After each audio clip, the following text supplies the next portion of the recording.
Hello viewers, I'm Shalini Bindra and I follow Ricky Chadha Astro Healer on YouTube. Thank you.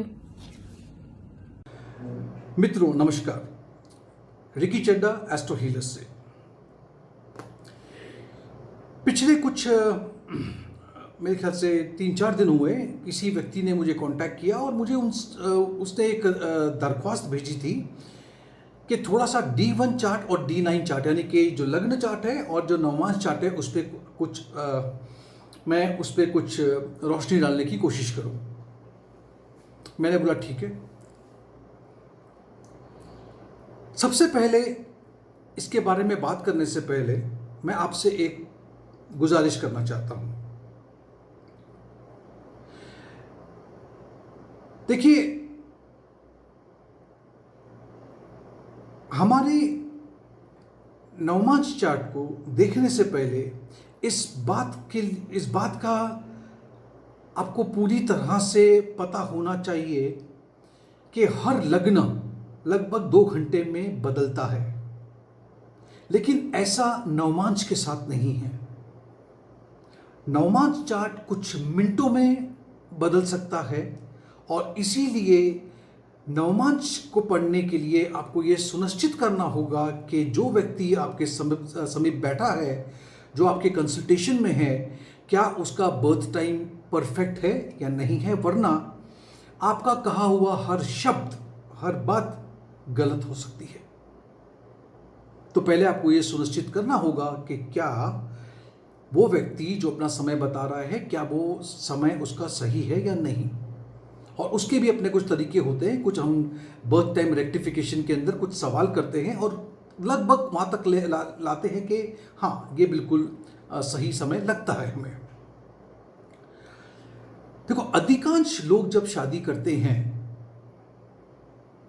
हमें पहले समझना है कि आपका जो लग्न चार्ट है जिसे हम D1 कहते हैं और जो नवमास है जिसे हम D9 कहते हैं, वो एक्टिवेट कब होता है। D9 चार्ट एक्टिवेट कब होता है? स्वाभाविक सी बात है, मेरे पिछले वीडियो में मैंने बताया था कि वो शादी के बाद वो एक्टिवेट हो जाता है। तो फिर किसी ने मुझसे सवाल किया कि अगर वो शादी ना करे तो मेरे अंदाज से ये एक्टिवेशन लगभग 36 साल के बाद में हो जाता है। ऐसा मैंने देखा है और ऐसा मैंने बहुत सी कुंडलियों में चेक किया है। शादी में या शादी करने से पहले या रिलेशनशिप में जाने से पहले आपको एक बात तय करनी होगी कि आप अपने जीवन साथी से, चाहे फिर वो लव मैरिज हो चाहे फिर वो अरेंज मैरिज हो, लव मैरिज में काफ़ी कुछ आप अपने होने वाले जीवन साथी को पहचान जाते हो, लेकिन फिर भी मैं आपसे एक बात कहता हूँ, पूरी तरह से पहचानना लगभग असंभव होता है। क्योंकि मैंने हमेशा कहा है कि जीवन में हम जब बाहर निकलते हैं, अपने चौखट को छोड़ के बाहर निकलते हैं, तो हम एक्टिंग करना शुरू कर देते हैं। हम अपनी प्राइवेट लाइफ में, प्राइवेसी में, अपने घर पर ही वो व्यक्ति होते हैं जो हम अंदर से होते हैं।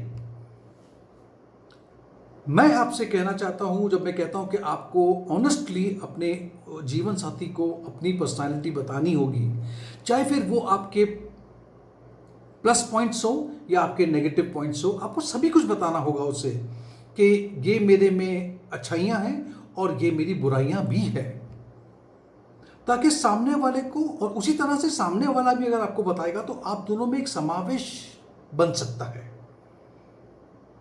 हम एक दूसरे के लिए बाउंड्रीज तय कर सकते हैं। हम समझ सकते हैं कि कहां पे क्या करना है, क्या नहीं करना है, और वहीं पे चिंताएं, वहीं पे दिक्कतें भी शुरू हो जाती है लाइफ में। हर एक व्यक्ति को अपने जीवन साथी के बारे में जानना चाहिए, चाहे फिर वो लव मैरिज हो चाहे फिर वो अरेंज मैरिज ही क्यों ना हो। मुझसे एक बार एक लेक्चर में पूछा गया था और मैंने एक लड़की को, जब मैं कंसल्टेशन कर रहा था, तो मैंने उससे कहा था कि थोड़ी देर के लिए ज्योतिष को दूर रखिए, एस्ट्रोलॉजी को दूर रखिए, और आपका जो होने वाला पति है, जो होने वाला है, उससे आप एक पब्लिक प्लेस में यानी कि किसी रेस्टोरेंट में, किसी मॉल में, किसी जगह पे जा कर के आप देखिए कि वो उसका व्यवहार दूसरे लोगों से कैसा है। हमें एक बात हमेशा याद रखनी है, मैं अगर कोई भी व्यक्ति अगर किसी से शादी कर रहा है, चाहे वो लड़का हो लड़की हो जो भी हो, स्वाभाविक बात है कि वो आपके साथ में कैसा व्यवहार करेगा, वो थोड़ी देर के लिए एक्टिंग भी कर सकता है, वो अपनी पर्सनालिटी को छुपा भी सकता है, लेकिन अगर आप ध्यान से देखने की कोशिश करोगे इसकी बॉडी लैंग्वेज को, तो वो जिस तरह से लोगों से बात करता है, क्या उसमें घमंड है, क्या वो छोटी छोटी बातों पे बहुत ही ज़्यादा इम्पल्सिव हो जाता है, गुस्सा करता है, एरोगेंट है, या वो बहुत ज़्यादा सॉफ्ट है, वेल स्पोकन है, किस तरह से, ये आपको बताएगा कि आगे जाकर के आपके जीवन में आप कैसे व्यक्ति के साथ में ये जीवन बिताओगे। अब बात करता हूं आपसे मैं, जो बहुत इंपॉर्टेंट है वो है कैसे पता लगाया जा सकता है आपका होने वाला जो जीवन साथी है वो कैसा है। इसके लिए थोड़ा सा मैं आपका समय चाहूँगा और मैं ये आपसे गुजारिश करूँगा कि ये आप चीज़ को समझने की कोशिश करो। ये बोर्ड तो एक ही है, मेरे हाथ में बोर्ड एक ही है, लेकिन थोड़ी देर के लिए ये सोच लीजिए कि मेरे पास दो बोर्ड है। एक जो है वो लग्न D1 चार्ट है और दूसरा जो है वो D9 चार्ट है, यानी कि नवमांश है। अब आपकी सहूलियत के लिए मैंने यहाँ पर जो कुंडली जैसी बना के रखी हुई है, हम खाली बात कर रहे हैं पहले भाव की और सातवें भाव की, क्योंकि ये आप हो और ये आपका होने वाला या आपका हो चुका हस्बैंड है या तो वाइफ है, ठीक है, पति है या तो पत्नी है।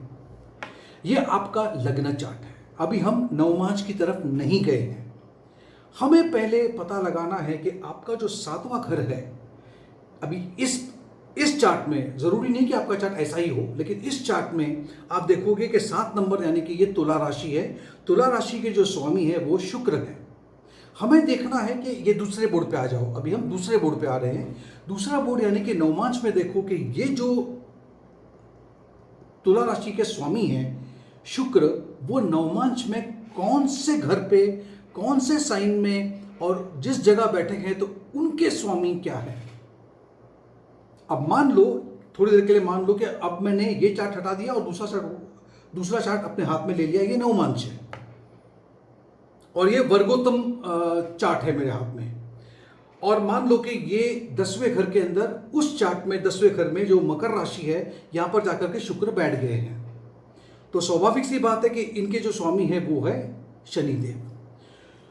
तो आपको स्टेप बाय स्टेप बताता हूं। सबसे पहले आपको देखना है कि आपका 7वां भाव और 7वां भाव से जो ग्रह संबंध रखता है वो नवमांश में कहां बैठा हुआ है। दूसरा, आपको यह देखना है कि जिस जगह पे ये ग्रह जाके बैठा है उस जगह के, उस राशि के स्वामी कौन है, और फिर वो स्वामी यानी कि शनिदेव अब आपके D1 चार्ट में यानी कि लग्न चार्ट में कहां बैठे हैं। अब हो सकता है कि वो यहां बैठे हों, यहां बैठे हों, यहां बैठे हों, जो भी हो। ऐसी कंडीशन में क्या होगा, अगर ये दो ग्रह यानी कि शुक्र और शनि आपस में मित्र हैं, बहुत अच्छी बात है। और अगर शनिदेव आपके लग्न चार्ट में अगर शुभ होकर के बैठे हैं तो आपकी शादी बहुत ही अच्छी बीतेगी। वहीं पर अगर ये पीड़ित हैं तो आपकी शादी में दिक्कतें आ सकती हैं। आपको यह भी समझना होगा कि अगर दोनों ग्रह आपस में यानी कि शुक्र और शनिदेव यहां पे तो मित्र हैं, हो सकता है शुक्र के साथ में कोई और ग्रह होते, चंद्रमा होते या तो सूर्य होते जो आपस में मित्रता नहीं रखते हैं, तब जिंदगी में आपकी थोड़ी खिंचावट होती, जिसको हम अंग्रेजी में टग ऑफ वॉर कहते हैं।